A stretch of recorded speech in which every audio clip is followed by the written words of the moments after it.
മാസം കൊണ്ട് ഞാൻ വീണ്ടും ഒരു മാസം കൂടി നീട്ടിത്തരാണ്. പറഞ്ഞോ, വരുന്ന 2 മാസം കൊണ്ട് എന്റെ ടീമിലെ ഹോം മീറ്റിംഗ് ഞാൻ പ്ലാൻ ചെയ്യും. അത് ഞാൻ തന്നെ നടത്തും. ഞാൻ പ്ലാൻ പ്രസന്റ് ചെയ്യും. അങ്ങനെ എന്റെ ടീമിൽ മാക്സിമം സെയിൽസ് ഉണ്ടാക്കാനുള്ള പദ്ധതി ഞാൻ ആവിഷ്കരിക്കും. ഇതെന്റെ ചലഞ്ചാണ്. ഇത് ഞാൻ നടപ്പിൽ വരുത്തും. ഇങ്ങനെ ഞാൻ നിങ്ങളുടെ ടീമിലെ ഏറ്റവും ശക്തനായ ലീഡറായിട്ട് ഞാൻ വളരും. ഇതെന്റെ തീരുമാനമാണ്.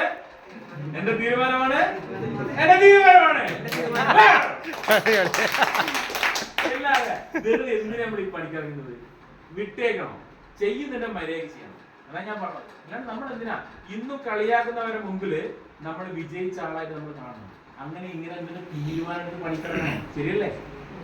കാരണം ഇപ്പൊ ഞാൻ ഇതിനോട് പറയാൻ കാരണം, വരുന്ന ജനുവരി 12-ാം തീയതി നമ്മളുടെ 600-ാമത്തെ വിന്നിംഗ് വീക്കില് നമ്മളുടെ മെഗാ പ്രോഗ്രാം കോഴിക്കോട് വെച്ച് നടക്കുമ്പോ നിങ്ങളൊക്കെ എനിക്ക് STC റാങ്കിൽ കാണണം. എല്ലാ ആളുകളും നിങ്ങളൊക്കെ ബ്രാൻഡ് ന്യൂ വെഹിക്കിൾ എടുത്തിട്ട് നിങ്ങളുടെ സ്വന്തം കാറിലോ സ്വന്തം ബൈക്ക്, STC ആകുമ്പോൾ സ്വന്തം കാറിൽ അല്ലെ, സ്വന്തമായി ലാപ്ടോപ്പ് എടുത്ത് അതുപോലെ തന്നെ ടാബ് എടുത്ത് സ്വന്തമായിട്ടുള്ള നല്ല രീതിയിൽ മൊബൈൽ വാങ്ങി എന്തും മറ്റുള്ള ആളുകൾക്ക് മാതൃകയാക്കുന്ന ഒരു ലീഡറായിട്ട് നിങ്ങൾ എന്ത് ചെയ്യണം? മാറണം.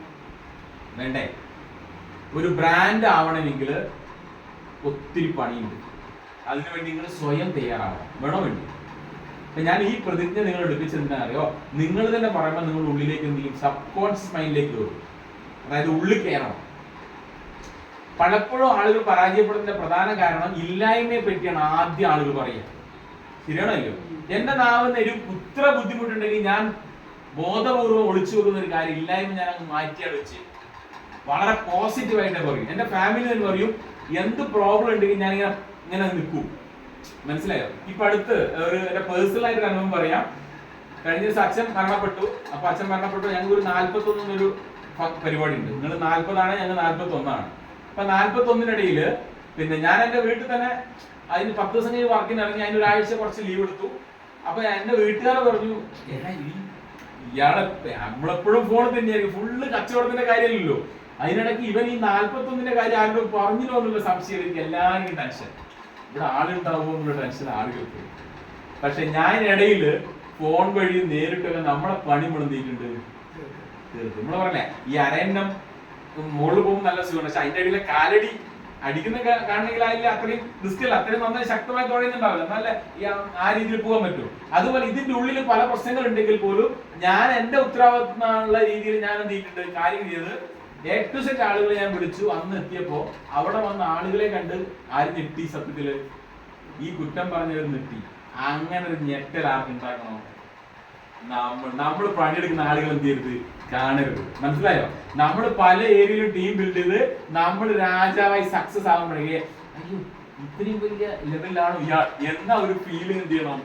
ഉണ്ടാക്കണം. കുറ്റം പറഞ്ഞവർ എന്ത് ചെയ്യുന്നറിയോ? കളിയാക്കിയവര് പിന്നെ മിണ്ടത്തില്ല. മനസ്സിലായോ? പിന്നെ അടക്കം പറച്ചിലേ ഉള്ളൂ. സംഭവം രക്ഷപ്പെട്ടു കേട്ടോ. നമ്മളെന്തും പറഞ്ഞ ഓരോ പണിയെടുത്ത് അവളെ പണിയെടുത്ത് കേറിപ്പോയി. പിന്നെ എല്ലാവരും നമ്മളെന്ത് ചെയ്യും? വന്ന് കൺഗ്രാജുലേഷൻ, നല്ല അടിപൊളി എന്ത് പറയും? അതേ നാവ് കൊണ്ട് പറയിപ്പിക്കണം. ഇപ്പൊ ഞാൻ നിങ്ങളോട് പറയുന്നതിലുള്ളൂ, വരുന്ന 4 വർഷം കൊണ്ട് കമ്പനിക്ക് ഇത്രയും പദ്ധതികൾ ഉണ്ടെങ്കിൽ അതിലൊരു അച്ചീവർ ആയിട്ട് മാറണമെങ്കിൽ നമുക്കൊരു പ്ലാൻ വേണ്ടേ? ആ പ്ലാനിലേക്ക് ഞാനും നിങ്ങൾ നടന്നു പോകണമെങ്കിൽ നമുക്കൊരു സ്വയം പര്യാപ്തത വേണ്ടേ? വേണോ? വേണ്ടി? പിന്നെ ഡിപ്പെൻഡ് ചെയ്തിട്ടാണ് നമ്മൾ പോകുന്നത്. അതുകൊണ്ടാണ് ഞാൻ പറഞ്ഞത് സ്വന്തമായിട്ട് ഫയൽ വെച്ച് പ്ലാൻ പറയുന്ന അവസ്ഥയിലേക്കും സെയിൽസ് ക്ലോസ് ചെയ്യുന്ന അവസ്ഥയിലേക്കും എന്ത് പ്രോഗ്രാം ഉണ്ടെങ്കിലും അവിടെ ഒരു 10 പേർ അധികം പങ്കെടുപ്പിക്കാനുള്ള ഒരു പ്ലാൻ പദ്ധതി നിങ്ങളുടെ ഉള്ളിലേക്ക് ഉണ്ടാവണം. എന്നാലേ ടീം വളരുള്ളൂ. ആണോ? ഇല്ലേ? ഇല്ലെങ്കിൽ നമ്മൾ എന്നും ഈ രീതിയിൽ ഇങ്ങനെ ഇഴഞ്ഞു പോകത്തേ ഉള്ളൂ. അപ്പൊ സ്വാഭാവികമായിട്ടും ഈ ബിസിനസ്സില് ആദ്യത്തെ ഒരു ബേസിക് ആയിട്ടുള്ള ഒരു സാധനം നിങ്ങളിപ്പോ എന്തായാലും റീസ്റ്റാർട്ട് എന്ന രീതിയിൽ ചിന്തിക്കുകയാണെങ്കിൽ 4 basics in multi level marketing എന്ന് പറഞ്ഞാൽ ഫസ്റ്റ് ലിസ്റ്റ് ബിൽഡിംഗ് ആണ്. ഞാൻ വീണ്ടും ചോദിക്കുന്നു, നിങ്ങളുടെ അടുത്ത് എത്ര പേരുടെ കയ്യിൽ ലിസ്റ്റ് ഉണ്ട്? നിങ്ങൾ പറ, എത്ര പേരുണ്ട്? എത്ര ധൈര്യം, എത്ര പേരുണ്ട്? നമുക്ക് ലിസ്റ്റ് കാണിക്കുന്ന ധൈര്യം ചങ്കൂറ്റുള്ള എത്ര പേരുണ്ട്? ഞാൻ വെല്ലുവിളിക്കുന്നു. ഇപ്പൊ പറയാറുണ്ട്, പറയുന്നതല്ല ചെയ്യുന്നതാണ് കാര്യം.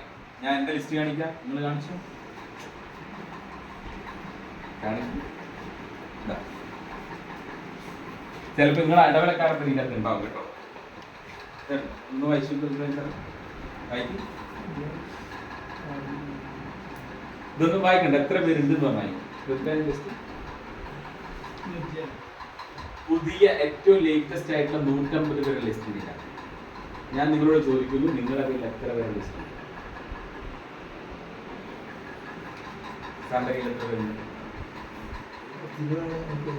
20 ആണ്. സാറിന്റെ എത്ര ഉണ്ട്? 60 പേര്. ഇനി ഞാൻ ആരോട് ചോദിക്കുന്നില്ല, കാരണം ഇപ്പൊ ബുദ്ധിമുട്ടായിരിക്കും പറയാൻ. പക്ഷേ ഈ സാധനം ഇല്ലാതെ ഈ പണി തുടങ്ങിയിട്ട് ഒരു കാര്യം